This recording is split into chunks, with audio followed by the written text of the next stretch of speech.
Did you just call Alan a little He tease? called me a little I tease. did. Ellen is a little tease.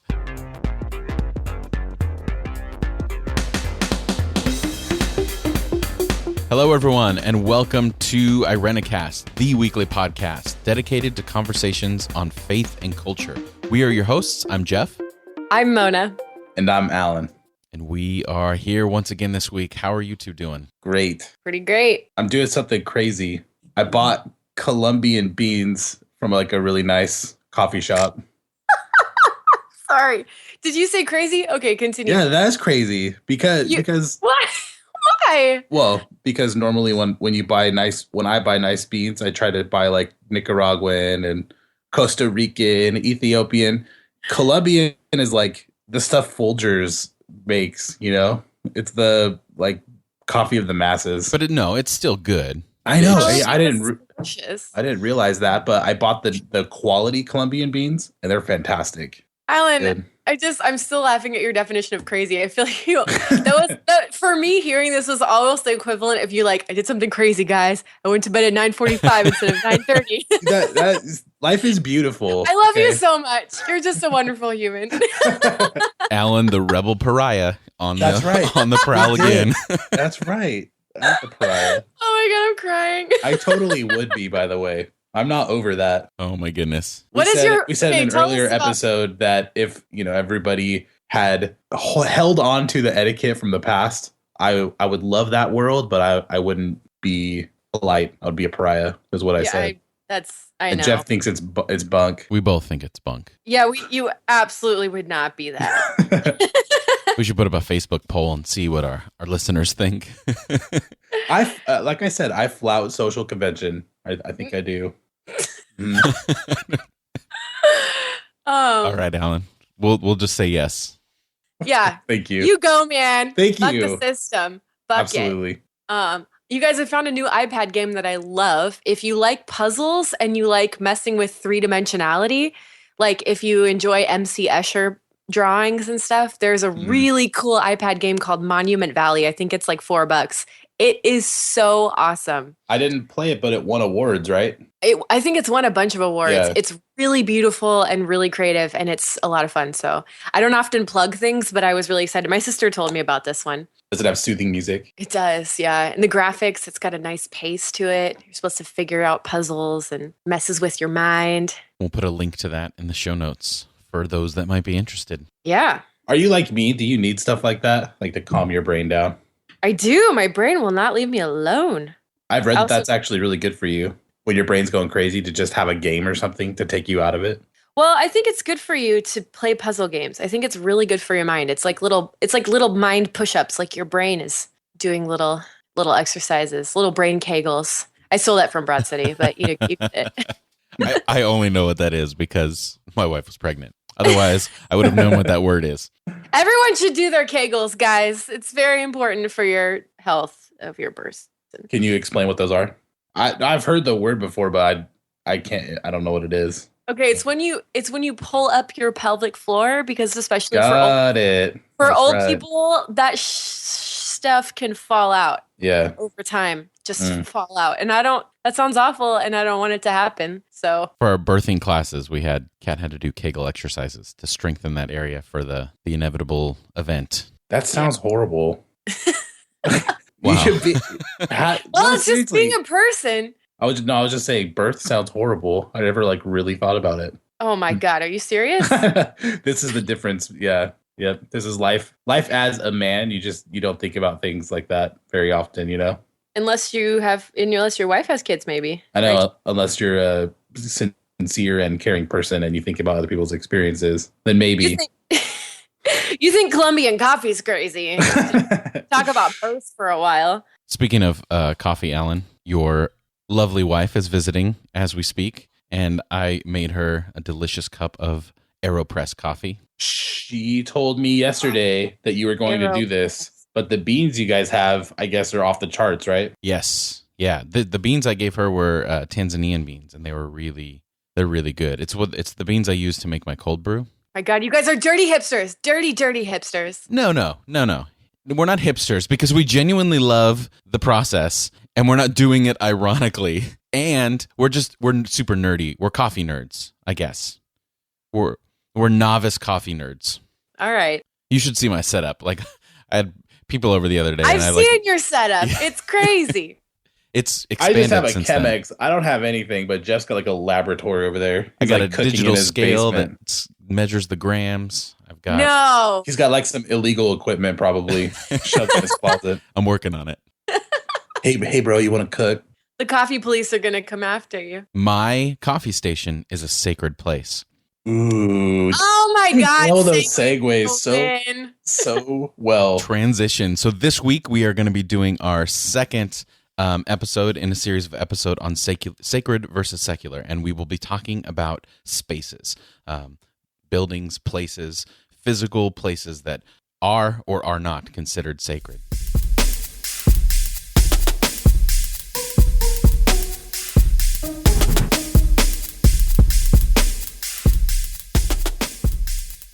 So week 2, secular versus sacred.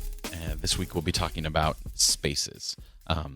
This is particular interest of me, and it wouldn't have been maybe, I don't know, a couple years ago, but I've recently just had certain experiences and then also read a couple books on architecture and all that kind of stuff, and it got me really fascinated and interested in places that we consider sacred. And for instance, the sanctuary. I mean, the only time that I really ever thought about a sacred space was when I was at church, and if I wore a hat or did something in the sanctuary that I wasn't supposed to do in God's house. You know what I mean? One time I was caught playing cards. I think we were playing Go Fish in the sanctuary, and we got a really big talking to that was not a holy activity in the sanctuary. That just came back to me just now. Yeah, cards. Well, especially, I guess, I don't know if that was particular to our Pentecostal denomination, but cards was... We weren't betting anything. We were just playing Go Fish as like 8-year-olds, and we got in trouble. It's close enough to gambling that you're going to hell if you do it. Hey, do you have any twos? Oh my God, how could you do that? How could you risk your soul for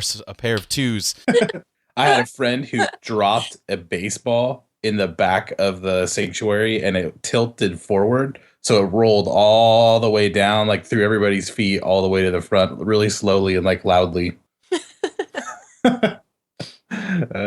So I think that's important because I think that there'll be a little bit of a repeat of things that we've talked about before. But from my perspective, there's nothing in of itself, and I've said this. I said this last week. There's nothing in of itself that is sacred. That sacredness is attached because of what we place on that. And I disagree with that. I think there's sacredness is like a presence or a. I've just experientially have been places that feel more sacred, and I don't think I'm bringing that to the space. I think there's something there that collectively imbibes the place or the person with a sort of presence or something. I would agree with that. Wouldn't you say that sacredness was brought at least by someone? That it wasn't just built and all of a sudden it was sacred? That its history and its people's interaction with that space gave you that feeling as opposed to the place itself? Yeah, I think so. I mean, usually... So I would agree with that. Usually spaces are sacred because something significant happened there. For example, yes. I visited Assisi in Italy in the province of Umbria, and I went to Assisi, St. Francis's hovel, where he prayed and fasted for 40 days. And there's a legend that he used to scourge himself. This is in the Middle Ages and the 1200s, where people, monks in particular, used to fast and whip themselves and just...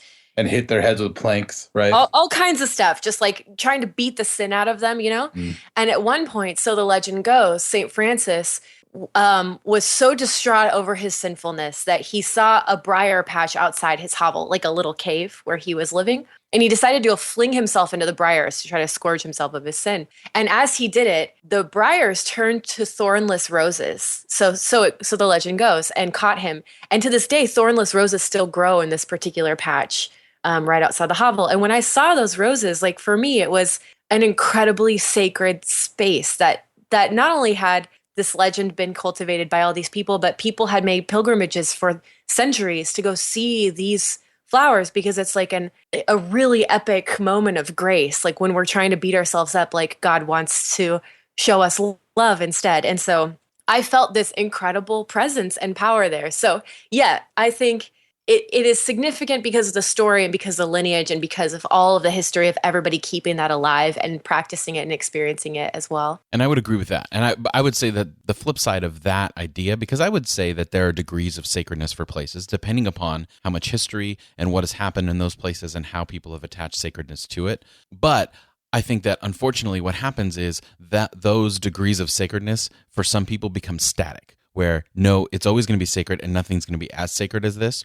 So I think for me, any place has the potential to be that sacred, depending upon what happens there or who interacts with that place, or, you know, a combination of all those different things.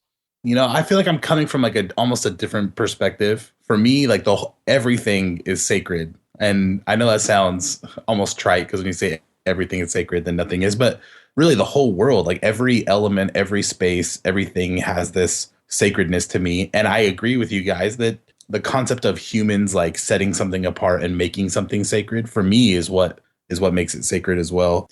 See, that's hard to define for me. I think everything is sacred, but when humans set something apart that is more sacred, I don't know. I went to the Temple Mount in Jerusalem, and my whole life I never thought spaces were sacred whatsoever. I grew up in like a Baptist sort of background where our sanctuary was like very drab. I don't know if I don't know how to describe it, but there wasn't a lot of like stained glass windows. There was nothing like that. There was a mural on the back wall, but it was very plain. And so we didn't believe in making, you know, a space sacred or incense or candles or anything like that. So when I went to the Temple Mount and I looked at the bottom layer of bricks that would have been there when Jesus was alive, and I went up and I touched them, and I was thinking through the fact that people, when they built that temple, believed they were responding to the very voice of God.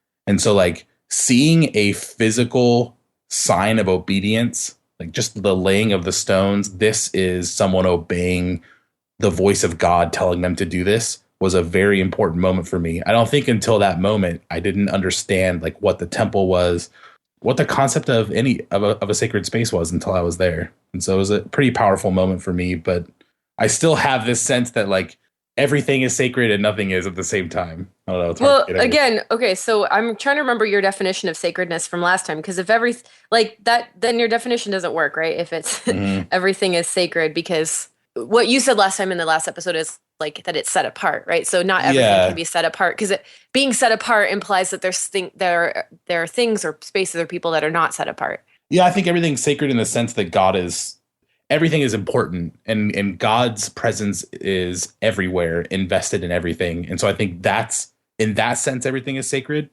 But if the definition we're working with is human beings have set something apart for the purpose of connecting with the divine or some other reason, I can go with that definition, but it's hard for me to make that distinction, I guess. But would you say that, I think you can say everything is sacred, but then there's degrees of sacredness within that everything is sacred? Maybe. You know, it's something you said, Mona, reminded me. You said that there are some spaces that you feel, you know, are more sacred or not. There's a long Celtic tradition of thin places. Have you heard of this? No. So the Celtic tradition is that there are spaces they call thin places where this world and the spiritual world are, the barrier between the two is thinner. Like, you know, you go and you visit and you experience those things. And that ties into a very long history of people feeling that certain spaces are closer to God or are more divine. And you can look in the Old Testament and you see like, you know, God is the God of the mountains. Every time people go to worship, they go up on top of a mountain. Moses up on top of a mountain. It got such, God's reputation was so connected with mountains for people that were ancient. I think that in proto times, proto religions, a lot of times they worship mountains. So a lot of the qualities of mountain gods were imbued into Yahweh and Yahweh worship. So there's reasons for that. But no, it is interesting though. And to this day, a lot of people consider mountains still really sacred spaces. But it's interesting you said that the thin places, that implies that you hold a separation between this tangible world and an unseen spiritual world. But not everybody who practices sacred spaces, reverence, believe that distinction, which is kind of interesting. I don't think I'm not Celtic. I'm not ancient or anything like that. But I think when they talked about thin places, I don't think they see the divorce between, the physical and the spiritual. I think they see everything as sacred and spiritual. So I don't know exactly how thin places work, but it's something that. No, it's a really cool idea. That's interesting. I'm glad you brought it up. So I thought I'd share something funny. Have you ever heard of the Oracle of Delphi? Yes. This really interests me. So 1400 BC, there was this place that was supposedly a sacred place. And so they built a temple, and there was a prophetess who would sit on a stool, and she would experience that sacredness, and she would be inside of a cave that had these vapors that would come up from the cave. And it was believed that these spirits would enter her and she would prophesy and give someone their prophecy. Well, it turns out the temple was built on a geological fault line where there actually were vapors of methane or something, some gas that would come up and actually make these people high. And so that's when they would prophesy. Yeah, so the scientific aspects of this stuff always really interest me. In that similar vein, I heard a really cool special on NPR, we'll have to find the link, about hormonal signals, and a lot of emerging science is talking about how humans emit invisible hormonal signals to each other, and can even emit these signals across species, and even signals can linger in spaces. So that's why some spaces might feel creepier than others, because you're actually reading the fear hormones of people who've come before you. So maybe there's just a lot of information we don't know about the way people experience things and the emotions that they have and the chemical reactions and traces that are connected to those emotions that maybe stay in physical places because they are physical signals. This is why dogs and cats just walking into the vet get freaked out, because they're reading the stress signals of all the other dogs and cats who've gone before them. So pheromones or something? Some kind of like that, yeah. Again, I'm not a scientist. I'll have to put more information about this, but it was fascinating. Yeah, that would be really interesting, because on a physical level, people are imbuing a place with sacredness just by being there. And so then the question is, does a scientific explanation take away that sense of sacredness? I think it It doesn't explain it. It gives more credibility to it, but it doesn't actually fully explain why we as humans connect to that and need that, to some degree, maybe some more than others.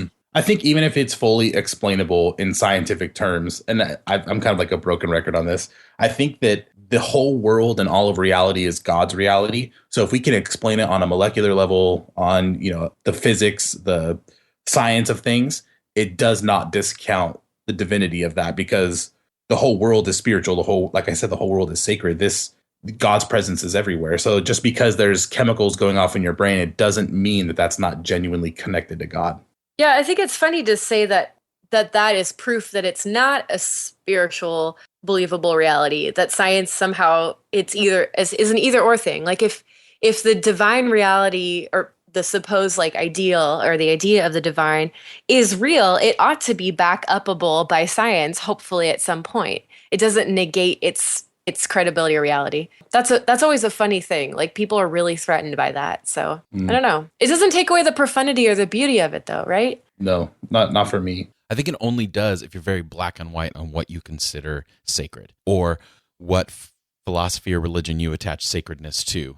Someone who may be coming from our background in more of a conservative evangelical would look at a place and say, well, that's a Buddhist temple, so it's not sacred. It's demonic, or whatever they would attach to that. And then they would say, well, this is. So anytime anything explains the opposite, that challenges the boundaries that they've set up on what's sacred. But I agree with both of you. I don't think that any explanation should diminish our sense of sacredness for a place, but should only heighten it. Yeah, that whole, this place is demonic, that makes me really angry. I get really frustrated with that kind of language. And I try to understand it, though. What are people actually saying when they say that? My conclusion currently is that people use that in the world that I come from, and Jeff comes from, I guess, but is similar. But people use that language to me to describe two different things. One is there's something really, really fundamentally evil and hair-raising, and I need to get out of here because it's not safe. And the other one, though, that I think is used a lot more commonly is just to describe something like a feeling or an energy or a set of signals that's just simply unfamiliar. And I think a lot of xenophobia, fear of the other, is disguised as demonic talk. For me, it's really hard not to see racism in that. I'm sorry, but that's how I see it. Yeah, that makes a lot of sense. we interpret us experiencing something different, and the different becomes, that's just demonization at its basis level. That's right? exactly what it is. Yeah, right. you're demonizing someone or someone's practice or someone's space, and that's not a good, foot to start on. When you think of a sacred place, what does that look like for you? Where do you experience a place that is sacred? So the other day I was driving through some old American Revolution battlegrounds. And you can kind of feel like this place has been set apart. This place has been used for a specific purpose to remember. And I think a lot of our sacred spaces have to do really heavily with memory. So that's what I've been thinking a lot about lately. What memory actually is and how it functions, how it helps us tell the story of ourselves to ourselves, and how it preserves our identity. That's interesting. The first thing that popped into my mind was my closet. As a sacred space? Yeah, as a sacred space. When I was a kid, like a really young kid, I heard a sermon or read the New Testament where it talks about, going into your closet and praying in secret. And, the God who sees you in secret will hear your prayer instead of praying in some lavish sort of way. So I took it literally, and I actually would go inside of my closet behind my line of shoes and sit there and like close it and just be a complete dark. That would be like my sacred place. And I would even like sort baseball cards there because it was so comfortable. But that became like an important thing for me, is that I felt like most connected to God when I was completely alone and inaccessible. I don't know. I don't like people like looking at me when I pray. Well, I think it's interesting to think of a place of safety. And I'm thinking of memorials of places where something really awful has happened, and people cultivating a sacred space there where safety can replace the danger. Like if you go to DC, almost all of the memorials utilize water. And someone once told me, I don't know if this is true or not, but water is seen as cleansing. And so to memorialize a war, one of the things that people long for is a sense of cleansing and washing away the sins of the past. So that's why water features are usually really important in memorials, in a lot of places, not everywhere. In some places like flowers or organic materials are really important for that reason, because it's a sense of life and cultivation. Yeah, human spirituality has been connected to water like across cultures for so long. Like the oldest stories we have are about the waters, and there's stories about demons and waters even in the Bible, and there's something very sacred about it for sure. So, I mean, what is water though? Water is like the essence of it goes wetness. Into our bodies. Water is the essence of wetness. Oh, what is that? Is that Zoolander? Yeah. Very nice. We are creatures of water, though. That's what we need, water to survive. So it makes sense that would be seen as a symbol fundamental to all of life, and therefore be seen as an ultimate good. But yeah, people worship at rivers. People worship all over the world in bodies of water, sacred lakes. I'm kind of caught in a conundrum, and I think that this is what really explains it for me. Is I see the New Testament as like liberating the worship of God from these sacred places specifically. You see, like in the New Testament, in the Gospel of John, Jesus talks to the Samaritan woman and says, like, we worship on this mountain, you worship on that mountain. Again, mountains, right? And Jesus says one day there's going to be a future where all people will be worshiping God, regardless of where they're at, in spirit and truth. And so, like, part of me, especially as like a Protestant Christian, looks at sacred spaces as places that prevent people from seeing God in their everyday lives. And so, like, part of me wants to just say sacred spaces are actually bad. Like, God doesn't live in a temple. God is everywhere. But on the other side of it, like, I see how sacred space can be used in a good way. So for me, it's like there's this weird balance between the two that I can't quite figure out. Well, and I think you can't read the New Testament without thinking about the anti-institutionalism as being a political protest, and in context, in that particular context. Yeah. So, and why those texts were preserved, because those communities were trying to move past the political structures that they found oppressive, right? In spiritualizing and saying God is bringing a grander kingdom that is not of this world, then they get to transcend, even though they can't get out of the political oppressive situation that they're currently in, i.e. the Roman government, i.e. Hellenized Jewish government that they didn't approve of for religious reasons. So, but even on like even on the basic individual level of like, you have to come here to worship God. like bothers me. You know, you have to come to the closer you get to the inner court in the temple, the closer you are to God. And I get like God dwelling with people. That's a visual sign of God's presence. But for me, an element of that is keeping people in this concept that they can't encounter God in as significant a way if they're not in that sacred space. You know what I mean? Like for me, I used to have everything had to be completely right before I prayed. Have you guys ever experienced this before? Like you sit down to pray or you sit down to have some devotional time and like everything starts bothering me. I have to fix this, I have to fix that. Like, the temperature has to be just right. There has to be no clutter in front of me or whatever. And I realized like that was me not engaging and like needing to create this space or whatever. So I started the practice of praying when it was really difficult to. So if I was in like a cluttered place or I was uncomfortable, I would sit in that uncomfortableness and try to practice engaging the divine, even in spaces that weren't necessarily sacred or places that ushered me into that. And so like that has been such a healthy part of my spirituality, learning how to engage God regardless of where I'm at. But I feel like for some people, you have to be in a sanctuary. You have to go to church. You have to go to a temple, and then you can experience the divine, or you have to make a pilgrimage. And I don't want to say any of those things are negative or those things, aren't legitimate.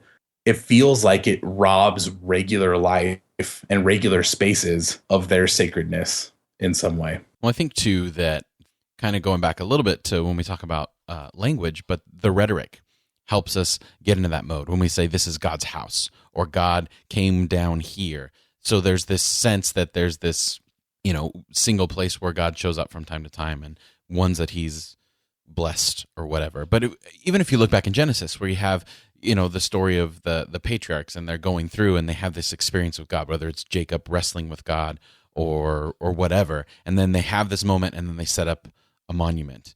And I think that the reverse happened, where that monument becomes so sacred that, okay, now God is only here, but forgetting the very fact that that monument, before it was there, before that event happened, there was nothing special about that particular place. So I think I agree with you. I think there is that tension between you have to go here to experience God. This is sacred. This is not sacred. But I think that the opposite of that, which I've gone through too, is just to reject sacred space altogether and say everything's sacred. I can go here or I can go there or whatever. But I think finding that place where any place has, and I said this before, any place has the potential to be that, depending upon the meaning and the experiences we have in that moment. Like I think for the longest time, I really tried to reject the idea that there was anything different about praying in a sanctuary or praying at the foot of my bed. And I think on one level, there isn't anything different about that. But a couple Sunday mornings ago, I was there and no one else was in the church, and I was getting some stuff ready for the service. And I just kind of looked at the front of the church and I realized, you know what? I haven't really prayed all that much. And coming from a Pentecostal background where, there for every service you have a prayer meeting, I just realized and I can remember I had very significant moments at an altar at the front of a church. Through years of reflection, I can explain some of them away, and in others I can't necessarily explain away, but I've come to the conclusion that they're all valid experiences for whatever reason, and that they're important parts of my history that I should embrace. So, I don't know, this feeling came over me, and I just went to the front, and I knelt down and prayed, and I think it was the first time in a long time that I can remember feeling the presence of God. Whether that was or wasn't in that moment, it was. You know what I mean? And I think that maybe I tried to run away from the sacredness of that place, but it was only sacred because of my experience, because of the things that I had there. And I know that it's not this sanctuary or because it's a church building wasn't that, but it was because of my experiences in church buildings. I don't know if that makes any sense. Yeah, I think so. It does, yeah. And I think it's important to the experience, the personal experience of the sacred, because no one can experience the sacred on your behalf. For example, I actually don't pray or go to church right now, and I'm quite content in that. And I think it's wonderful that you guys have had these great sacred experiences with personal devotions or being in church. I find much more connection with what I sense is the divine out in the woods somewhere, or meditating on my bedroom floor just to do it, Did you know an article just came out that said if you live in a beautiful place, you are less likely to go to church. Interesting. In colder places where there's really bad weather and it's ugly outside, more people attend church, and that's like across the United States. Interesting. Mm-hmm. You need, well, and what I was going to say is I think this speaks to a pretty common human desire to be a part of something bigger than oneself and to experience the transcendent, whether however that gets. I mean, for some people that's NFL football, for some people that's having a baby, for some people that's climbing Mount Everest. I mean, I think it looks different for different people, but I think we're all trying to articulate and to envision what it means to be part of the whole and to belong and to feel grandness and to be overwhelmed by beauty in some way, Yeah, I would agree with that. And I would say that with that experience that I had in the church, honestly, it's a rare, it's few and far between these days where I have those moments that are what you would call stereotypical religious experiences. But if I really think about it, it's not because I've lost that part of me, but I really think I've expanded that. Like before, I couldn't go out into nature and like it was like whatever, it didn't have that. But now I feel as though kind of where you're at, where I have those moments of meditation, and especially those moments in nature because of the place I live and the whether I go on a hike or I go to the beach, and now I feel like I can have those moments there. Where before maybe I just, because sacredness was told to me where it was, it narrowed my focus and made things less sacred. And now, so for some people listening, they say, well, oh, that's sad that he hasn't had a moment like that in church for a long time. But I really think of it as a positive thing, because all it says is that now I don't have just one place I consider sacred. My life has expanded into all these different areas that now I can experience that moment. Mm-hmm. Well, yeah. And if you're part of a community that mandates a pilgrimage, for example, I mean, that could be a really beautiful thing to be part of a whole community that mandates a pilgrimage. That's part of your identity. That's who you are. That's really beautiful. And I think a lot of people would leave if they weren't happy with it, So I think we have to give people the benefit of the doubt that what they say that they experience, what they encounter as incredible and awesome is indeed real. Like Jeff, you were saying that whether it was or wasn't the presence of God, I felt like it was. Therefore, it was real. It was real in the way that I experienced it. So spaces in memory are really interesting, like how things tend to go from charismatic to institutional. I'm basing this on Max Weber's work. There's an idea in sociology that when events happen and they're pretty fresh in people's minds, or movements or communities start to form, there's a charisma, there's an energy, there's a life, there's a forward motion. And over time, in order to keep it going, or in order to cultivate the space, you have to implement some sort of order or rules or regulations in order to kind of keep the peace. Otherwise, things kind of just spin out of control. And so the charisma, the energy tends to move into institution, which is the more formal setup, the systems, the structure. And then from institution, it tends to go away unless the institution constantly shifts and changes and tries to get new movements in to repopulate that energy. And, I'm not talking about like a sense or energy. I'm talking about like people's excitement and involvement. So that's it's really interesting. Yeah, you can even look at the development of a temple that way, right? Abraham going up on top of the mountain with his son to worship God and having this amazing experience, all the way to like Jesus's time when the second temple had been built and expanded, and there was like this ritualistic taxes, all sorts of things got rolled into it. But it began with this, meeting of God and humanity. So it has been told, right? So the story was told. Yeah. And what's really interesting, and I'm remembering back to my Old Testament class on this, is that in early Holy Mountain theology for Jerusalem, there was a teaching that the presence of God, the actual presence of God, like the pillar of clouds, the column of fire, like actually resided on the mountain. Yes. And in Jerusalem, in the Holy Hill. And once Jerusalem was conquered and overturned by Babylon, the theology changed to saying, well, if the presence of God was on the Holy Hill, either God is defeatable, our God is defeatable and therefore not very strong, or we got it wrong somehow. So the theology shifted to being, well, the name of God is in Jerusalem, not the actual presence, but the name. And so over time, you can see this huge shift. And Christianity took that a whole step further of saying, no, God is in each of our hearts. That is the ultimate temple. That is where God dwells, not in a physical place at all, not even the name of God. Christianity is a lot of like anti-temple sort of sentiment in it. and has over time. So it's interesting. You can see the shift again from charisma to institutionality, and you can see the ideas and the theology actually shifting over time with that progression. And so thinking about how that applies to spaces, like we've all seen like kind of pictures of shrines or monuments that have been kind of forgotten. They've been buried over time. They've been forgotten, and they seem to lose their sort of sacred energy. But I also see, we've been talking a lot about sacred spaces, and I can't help but think that there are some spaces that are explicitly not sacred. You know what I mean? Like people go out of their way to make it not sacred, or for me, maybe to capitalize on the sacred. Like walking through Jerusalem, you see, the birthplace of Mary every other door, and someone's selling something, and there's like this experience that they're going to be selling, and that robs it of its sacredness, whereas, originally it might have been sacred.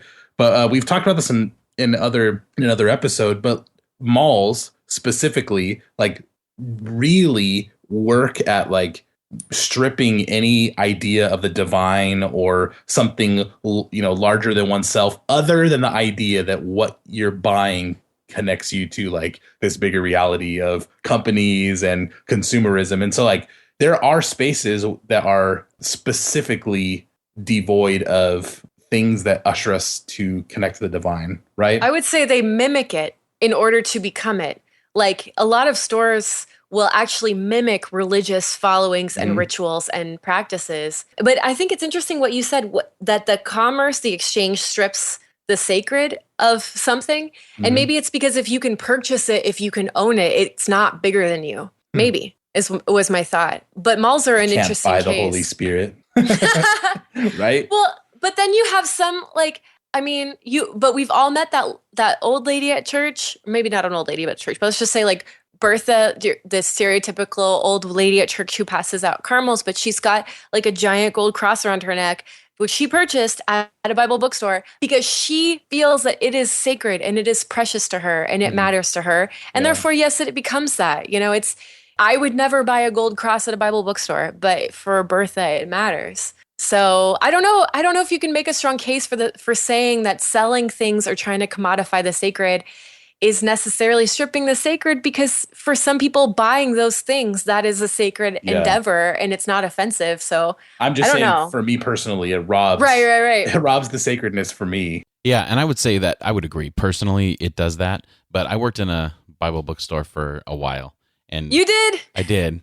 That's awesome. For about a year or so. And wasn't it like shady or something? It was shady. I mean, yeah. Why was it shady? It's a racket. Goodness. It was, it wasn't a positive experience.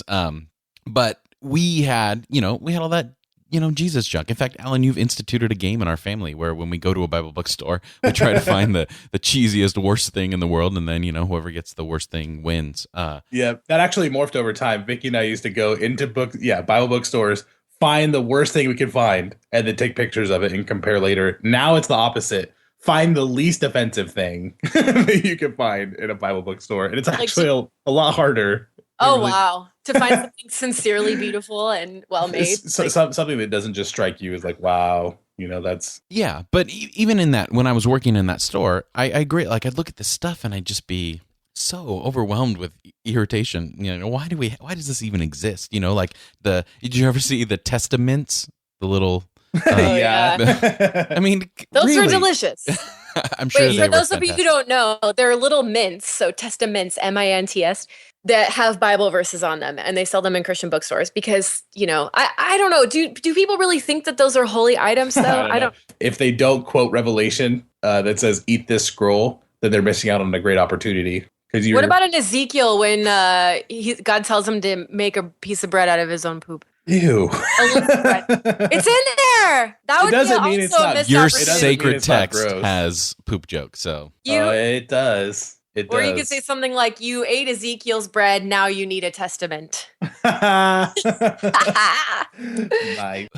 all that aside, like Alan, I think you bring up a good point. Is that because there's individuals that are connected with that trash or junk or whatever you want to call it. Like they're going to have the little bear with the verse on it or whatever, and that they could have genuine meaning for them. But there's also the other side of it, is that the idea that those things exist, like there has to be some kind of I don't know. There has to be something wrong about that. You know what I mean? Like, yeah, they can find that, but that just says that that person is, attaches sacredness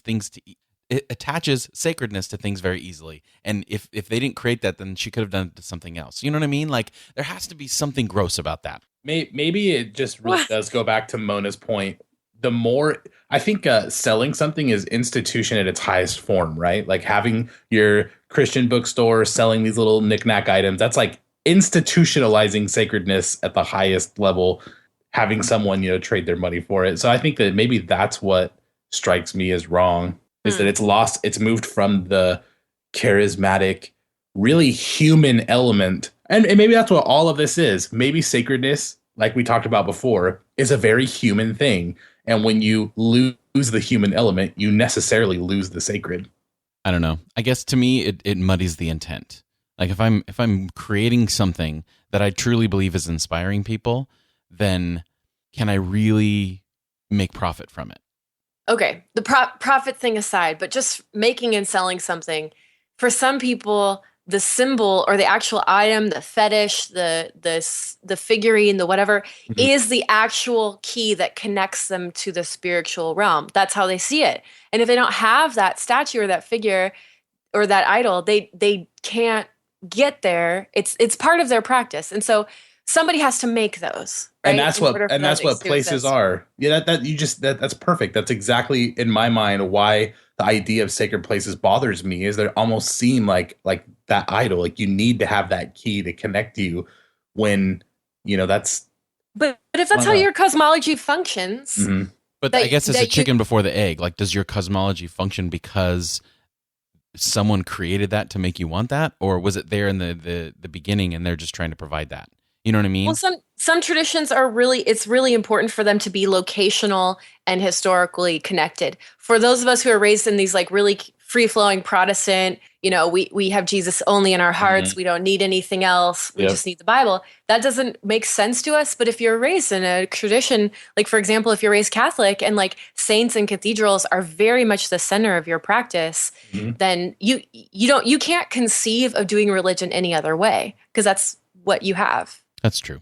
That's a good point. I don't know if you can say what came first. It's so integral to the whole that it can't be separated. That's a good point. I think that there's a lot of validity to that. I think the problem that I'm having with this whole topic is that everyone's bringing up these really good ideas that I feel like I need to sit down and think about for like 15 minutes and really, you know what I mean? So I'm having a hard time articulating, because I think there is this ingrown tension between like, how do you consider a space sacred? Like there's certain places that just don't feel like they could ever be sacred. But I think maybe the bottom line is that it's the human connection or the divine connection, which I think are one and the same, in the sense that we have the divine imprint on us. Why is this monument sacred? Because it's representing something that was either tragic or amazing that we're remembering. And we're not just remembering it to remember it, but we are remembering it to learn from it, to move forward from it, to create a space where either more of these things happen because it was so amazing, or to create a space that reminds us we can't do this again because look at the legacy this leaves. Yeah. Well, and I think in all of this, if you're going to go about creating sacred spaces, please, for the love of God, be creative and don't appropriate other cultures. Who was showing me this? Was this one of you guys that showed me a picture of a church VBS or something like that? They were trying to be really like progressive, and they decided to Big Hero 6 or whatever. They decided to recreate Tibetan prayer flags but put Bible verses on them and hang them in their church utility room. And I was like, it's if you really want to create sacred spaces, you should actually study how sacred spaces work and why certain things are really particular and sacred to some people, and why you shouldn't just snag them and say, oh, I'm going to use this now. This is funsies. Let's just make this mine. There are particularities for a reason, culture's own ideas for a reason. I mean, that's a whole nother topic, is cultural appropriation. My point that it frustrates the heck out of me. Ruins. So our consumeristic culture, like consumerism and capitalism, and just like using everything like that, I really do think that it robs stuff of its sacredness. And that's exactly what you're describing, is just because you can just own things. Yeah, and make yours. Exactly. It's really imperialistic, isn't it? Like I have the right to just take this and make it mine, and you be damned, whatever your feelings are about Yeah, it. but is on there the a flip opposite side to that? Yeah, there is a flip side. I think that there's if something does significantly affect you, like participating in it it's Yeah. okay, you know. If you have a genuine moment with that, Mhm. that of that culture or that religion or whatever, and it's something that becomes profound to you, then is it okay to is it still appropriation, or is it a genuine appreciation for what that moment or what that culture or what that tradition has provided for you? Well, in her illustration about the Tibetan prayer flags, it's like it seems to me like that's a way to invalidate someone else's tradition. Yeah, Like, in that particular instance, I agree. But I'm just saying, are there times where we can wear a symbol that's not of our tradition because we've had a significant moment where we saw the link with our tradition and their tradition, and it really was a profound moment for us and expanded our consciousness? Like, is there a line for that? I mean, can we create sacredness? Can we create a sacred a space, or is it something that can't be manufactured? I think there's always like a level of control and manipulation in a manufacturing process of like taking something, churning it through a process and making it into something for very express purposes. So I think it's one thing to go, okay, and this is me talking as like a person who's involved in business and whatever, but it's one thing to go to a place and to be beholden to something that's already grown up over time and been established by a group of people in a particular place, in a particular political context. For example, Tibetan prayer flags are used on a specific holy mountain in Tibet by a people who've been through a lot of crap. Like, go read about the history of Tibet. So just to go see the Dalai Lama and buy some prayer flags and put them on your porch in like some neighborhood in some suburb somewhere, and you don't even really know anything about Tibetan Buddhism, but you think you're going to be trendy with your neighbors. Like, that's not cool. You're not being beholden to something greater than you, aka something that you can't control and own and have within your domain and purview. So I think that's almost grosser than the buying of the flags themselves. It's like what you do with it, right? Yeah, I think so. But would you say that there's another side of that where maybe you did understand that history and you related to a part of it and you did it in such a way? Well, because isn't the whole point of putting symbols not just for us but to inspire others? Like that you're displaying this because you want people to hear your story. You want people to connect with your story in some way, shape, or form. And that there's one level like you're describing that I agree is just, I think it's wrong. It devalues that moment and makes it less sacred, if that's possible. But on the other end, don't you think there's a level where you can interact and reappropriate, and again I say that with quotes, in a way that is respectful and honoring that tradition? I think it depends on your motives, and I think it depends on, like, if you're gonna do that, you better really freaking educate yourself. And I think going back to that idea of manufactured, I think that I agree. I think maybe the word was the wrong word, but in the sense that we can be purposeful about creating space. For instance, when I've gone into a new church and now I have this new office, like, or anyone that goes into a new job and has a new office, they personalize it. And I think there's an element of sacredness there where they're creating a space where they feel like they can interact with something that's important to them. Hopefully their job is important to them and it's not just whatever. But I think not important to them and they need even more cultivation of a safe space. There you go. So emotionally.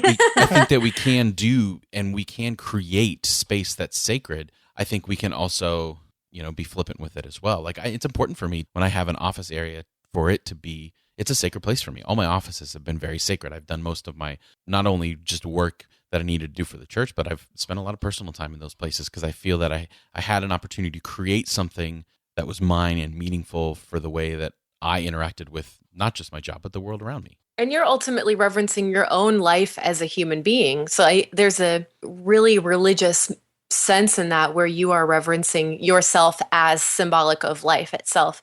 Like I always wonder about, I'll just say from my personal experience, I used to have a really messy room all the time. And one day I realized this really isn't making me happy. And what does this say about how I see myself, the way I'm willing to treat myself?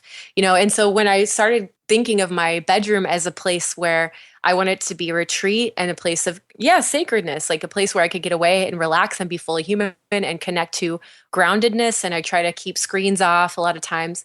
It totally, totally changed the way I saw myself and allowed myself to exist within an environment of peace and harmony instead of chaos and discord.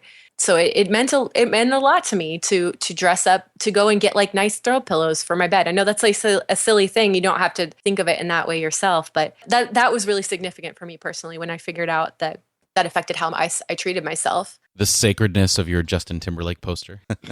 How did you know about that? So what about creating a space that we keep talking about meaning for us, a safe place for us, but what about people? And I'm not sure exactly what I believe necessarily about this, but what about creating a space that invites the divine? You know, like creating a space people talk about for God, right? Like there's a sanctuary. We had people in our church, in a former church that I worked for, that would never do business in the sanctuary, right? They wouldn't talk about board actions and budgets and stuff, because this was a space that was created specifically for God to be present. Obviously, there's like, you know, weird other stuff going on there, but can we create a space that invites the divine? Or is that like just a concept that doesn't ring true for you? Well, how do we invite the divine? Yeah. I mean, does that happen outside? Well, okay. Yes. Thank you. But does it happen outside human hearts and mouths? You know, like, does it happen with the space itself? That's the question we've been trying to ask this whole time. It's an extension of us, right? You can say out loud, like, you know, God, I'm inviting you to connect with me as another, you know, as one person to another, because I think, you know, creating a space is just an extension of that invitation. Or yeah, and if you're in other traditions, for example, if you practice yoga, a lot of traditions of yoga say the divine is already within you. You're not connecting with an outside force. You're connecting with the internal divine, the internal reality that's already present that you forget about. Yeah, and Christianity would have elements of both of that, though. God is always other, is completely different than us, but at the very same time, always present within us that, like you're saying, like we forgot about. So Christianity has both elements of that. Isn't the very like attachment of the word sacred to something, isn't that the invitation, like in of itself? Interesting. Yeah, I would agree with that. Because on the it's one hallowed, it's respected, it's revered just by calling it that. Yeah. Well, thinking about offerings and temples and on mountains, like trying to get God to come to you with the fragrant offering, right? To like smell it and enter. And that's what sometimes incense is, and pleasant music for God's ears. Like there is an element of reciprocation. It's not just about humans suffusing an area with meaning. It's this divine coming to meet with us at the same time. And I think that the very human side is totally true, and everything we're saying makes a lot of sense to me. But there is this other element of God coming to meet with us. Well, yeah, I think that's true sometimes, but I'm trying to tease out a definition that's not contingent on believing that God is an external presence that has to arrive at a place. You know what I mean? Absolutely. Yeah. Because that's true for some people. True. That's very true, but it's not universal. Yeah, and God is not this, you know, God is everywhere all the time. That's always funny. We're in church and we're like, well, we do believe God is everywhere, but we'd like God to be here especially. You know what I mean? Like there's this yes and no aspect to it. Yeah, that always kind of tripped me up a little bit. Like that doesn't make sense to me, but maybe it's not supposed to make sense. I don't know. Maybe God can be present in different degrees. I don't know. Maybe 98 degrees. Yeah, or make us more aware. Maybe it is all human. I think that's it. Make us more aware. Because to make God more present, to me says that there was a part of God that wasn't there in the first place, which doesn't make any sense to me. So like you said, everything is sacred. God's presence is everywhere. It's just a matter of, do we acknowledge it? Do we make ourselves aware of it? And do we try to make others aware of it as well? So for you, sacredness is just a human action almost. Is just, I think that's where this is going. Sacredness for me, it's reflecting the ultimate. It really, God is incorporated in that, but reflecting what people are trying to express and preserve as ultimate meaning and ultimate connection and ultimate love. Mm-hmm. And those spaces are set aside to remind us of that purpose. To me, it's more than just God. I know that sounds weird, but it's, what am I trying to say? Is that making sense? Yeah. It's memory. Yeah. It's connection.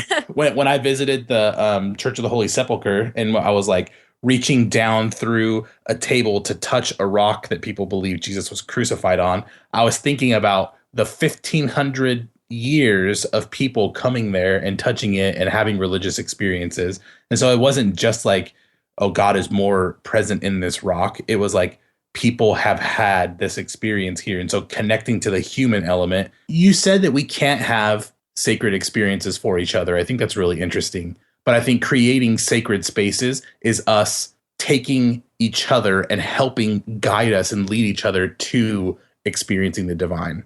Maybe that's what sacred spaces are. It's just the communal invitation to individual members to experience the divine. And so it's co-created. And that I think, yeah. And so, you know, two people in a bedroom making love could be sacred space if they're co-creating it in that way. Like that's controversial, I suppose, also. But well, no, I wouldn't say so at all. I would say that a lot of married couples that I know, their bedroom is sacred. Like a lot of people, they won't have a TV in their bedroom because of that very reason, because this is a space that we've designated in our home that's different from everything else, and that, you know, depending upon how active your sex life is, you know, it can be just in that room. But even outside of that aspect of it, like we designate, like people have their special dining room that they only do for the holidays. And I think that's important. I think that highlights something different. And I think that that's part of why we create those spaces, is so that we can have moments that are different from everything else. So I just have to say this is touching on something we're going to talk about in the next episode. I'm going to make a case about people and sacred people. I really think sacredness and setting stuff apart is all about opportunity. It is just giving people the opportunity to engage something and to engage God. But on the flip side, to say that you have to have a sacred space, like a mandate, you have to have a temple, you have to have a sanctuary, and then I'll say like later, you have to have a priest or something. To me, that is no longer sacred. That's not the function of sacredness in my religion. It's just the conferral of opportunity to people and spaces to experience God. I mean, if it's a mandate, then it's not an intentional, enthusiastic co-creation. It's not a full co-creation. But there are traditions that do have mandated things like that. So you have to be right. But I'm saying, you would say that those are. I wouldn't say mandate. Maybe we'll say obligation. If it's an obligation, well, yeah, I would say that there's. I don't know, but do we have to feel like it in order for it to be real? Probably not. Not necessarily. Yeah. Right. Yeah. So. Well, I think that's a good place to end. A little tease for next week and a somewhat conclusion for this week. Did you just call Alan a little tease? He called me a little tease. I did. Alan is a little tease. Let us know what you think. If you have anything to add to this conversation, please, you can comment on the show notes at renacast.com/25. There you can also find informational links to go a little bit deeper on some of the stuff that we've talked about. And don't forget, every Wednesday we'll have a Facebook question of the week that you can interact with as well. This week, on the other side of the music, we will be having a little bit of a dinner party.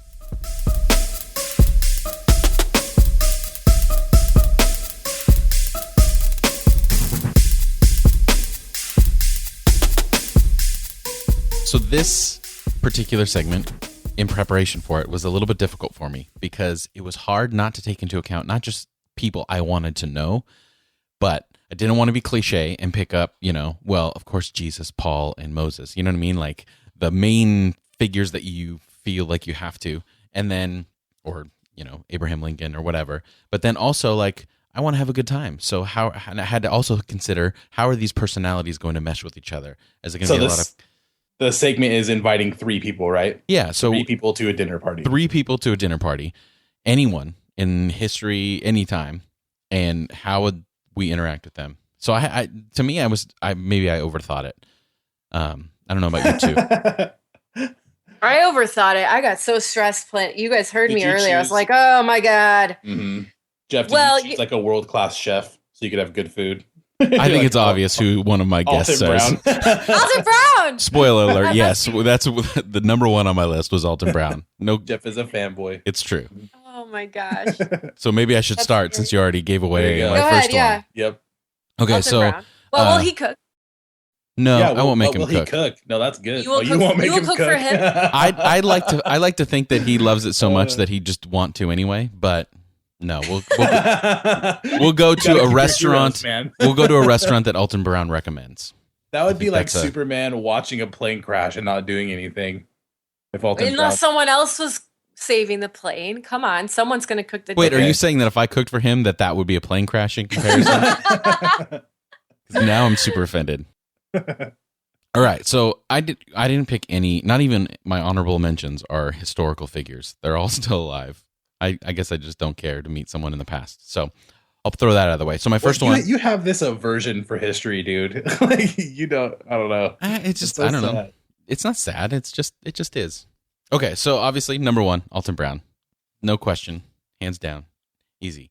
Next, Tina Fey, and then Dr. Dre. Wait, like What? Dr. Dre with an AK or Dr. Dre like Dr. Dre now. now? All of these people now as they are. Alton Brown, Tina Fey, and Dr. Dre. Alton Brown for obvious reasons, because I've made it abundantly clear that, there's God, there's Jesus, and, there's Alton Brown. He's the third member of your Third Trinity. member of your Trinity. He is. He's the demiurge.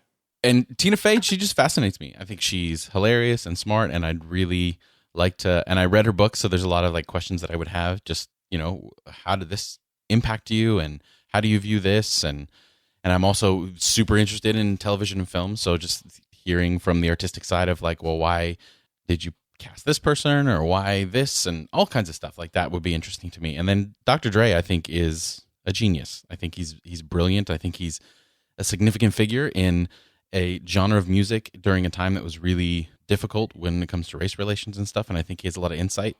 And I think he's recluse enough that I think that there's enough intrigue that there's a lot more I'd like to know about him. And I love his music. So that's my three. Honorable mentions are Scott Snyder, who's the current writer of Batman, Eddie Vedder, the frontman from Pearl Jam, and Nice.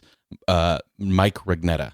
He's the host of the Idea channel on PBS Digital. That guy is so cool. Yeah. Oh my gosh. He almost made the list. I almost switched him I out would with want to Dr. hang Dre. out with that guy. That's a brilliant one. If you've never seen the Idea channel on YouTube, just go look it up. The guy is The really what smart. channel? The Idea Idea channel. channel. It's The basically Idea channel. Yeah, he does like a weekly 5 to 10 minute basically sociological study on current culture, and he's really fascinating. He does his research. It's great, and he's very nice to listen to. He also has a podcast called He is Reasonably nice to Sound. listen to. He is. It's true. So he's definitely like, I wouldn't Kid's got consider- a good face. Yeah. So that's my list. Alan, you want to go next? Sure. Why not? I accidentally picked 3 authors of books that I had read, and they're all men. And but you know what? We're just gonna have a bro fest anyway at my dinner party. We're gonna drink tea, even though it's just all dudes, because that's what we do. One person would be C.S. Lewis, because I, as a child, read all the Chronicles of Narnia 3 or 4 times through, and it was like such a big part of my mind. And then later on in my theological education, C.S. Lewis, I just kept reading his stuff and finding myself really impacted by it. And C.S. Lewis was the type of theologian who would be like smoking a cigarette and, holding some alcohol in his hand and taking some sips of whiskey or something. And I think he'd just be a really interesting person to have there. And then there's Got a lot of hands. I know, right? And then the 2 other would be Richard Feynman and Kurt Vonnegut. And I've talked about Kurt Vonnegut in the past, but I'm probably closest to being a fanboy when it comes to Vonnegut out of anybody in the world. I would have him there because he just, I don't know, it just seems like he loves human beings, and he doesn't romanticize human beings. He takes them as they are, and he takes life as it is and suffering. And I would ask him about one thing. Kurt Vonnegut, when he's a really prolific author, he's written a lot of things, and you've probably read some stuff. But when he first started out writing, he started at Sports Illustrated, actually. He got hired. He sat down at a typewriter, and they assigned him a piece about a racehorse jumping over a fence and trying to escape a horse race. So he sat there, and he stared at the blank piece of paper all morning until he finally wrote, "The horse jumped over the effing fence." And then he got up and he walked out, and he never worked for Sports Illustrated again. That's He's awesome. just like, the horse jumped over the fence. Like, I don't even know what else to say. Like, it didn't even interest him whatsoever. And so he's the kind of person that like won't mince words. He'll say things like as they are. And I think as a dinner guest, he would make some, wise observations, or maybe just sit there quietly, and I would look at him sitting there quietly. The third person, you know what? My dinner party's already really awkward and like weird, right? My third person that I mentioned was Richard Feynman. He's a physicist. I read his book, Surely You Must Be Joking, Mr. Feynman. And I think he was a very smart person. And I would just want to learn about the universe from him because he makes it so fun. But that's it. 3 dudes. Sounds fun. Doesn't it? No. No, but that's fine. But it sounds like your dinner party. Like I know, right? I see that happening. All right, Mona. Okay, so I went with famous women, and at first I had this like crisis because they were all white, and I was like, oh no, so I need some diversity.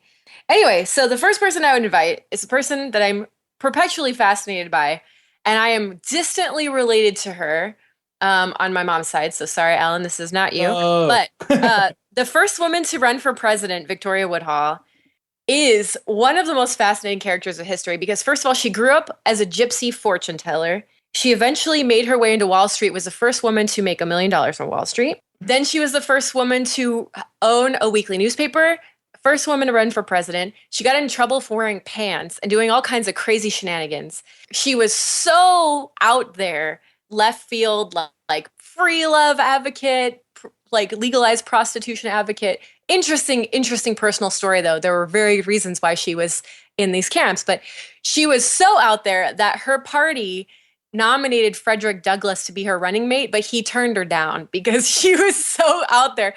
But she was just a freaking radical woman who was just fearless in so many respects. I think she was just rad, and I would love to meet her and just hear her talk.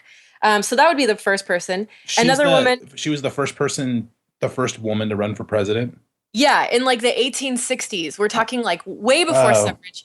She got in this actually famous spat with, I think it was Susan B. Anthony, because she was like, she wanted to she wanted to testify before Congress and be like, you guys need to get your act together and like whatever. And Susan B. Anthony and the other suffragists were like, you need to slow it down, take it easy. And she was like, no, I will not. So she ran for president during a time where she couldn't even vote for herself? By like decades. That's awesome. Wow, I've never that's even amazing. Heard her name story before. is so fun. Yeah, she's just she as a figure is just a blast. Yeah. So, and she and her husband at one point had like this really posh salon in their home in New York City, and like all the coolest people would come talk. I just want to like live. So that's where your dinner party would be in their salon. Yes, it would be in their salon. First of all, so Victoria Woodhull. Second of all, Bell Hooks is a fascinating character, just an amazing scholar, and she's very down to earth in the way she writes. So she doesn't capitalize her name, does she? No. So Bell she Hooks. is like literally down to earth. Her like letters. She's literally really down low. to earth. Uh-huh. Yeah. But so I would love to have like the old, like the initial feminist camp meet like the now feminist camp and just kind of see the sparks fly, and then. So, because I always think of like, I get social anxiety at dinner parties. Actually, for real, I think I've talked about in the past, like sometimes I'll stress eat like 18 rolls just because I'm so stressed out if the conversation is awkward for any reason. So I would invite Amy Poehler there because she would crack awesome jokes and she would also dig the conversation. So I feel like the four of us would have a lot of fun. There would have to be a copious amount of wine, I think, but we would have a good time. I am volunteering to be the server. Jeff's like, I'd kind of like to be there. Your feminist circle. Yeah, I'm just saying. Oh my gosh, it would be so fun though. Yeah, you ladies have all your parties and we're not invited. Oh my god. Yeah. Well, patriarchy hasn't invited us to the table for 2,000 years. So boom, boom, boom. Well, on that note, I think that'll do it for us this week. Yay. Thank you for joining us. If you like what you hear, you can support the show by going to iTunes and Stitcher to rate, review, and subscribe. You can also support the show by telling a friend. And also contact us anytime at our feedback page at irenicast.com/feedback. And there you'll find all the ways that you can contact us directly, follow us, basically stalk us in every way, shape, or form. So for this week, I'm Jeff. I'm Mona. And I'm Alan. Thanks for joining the conversation.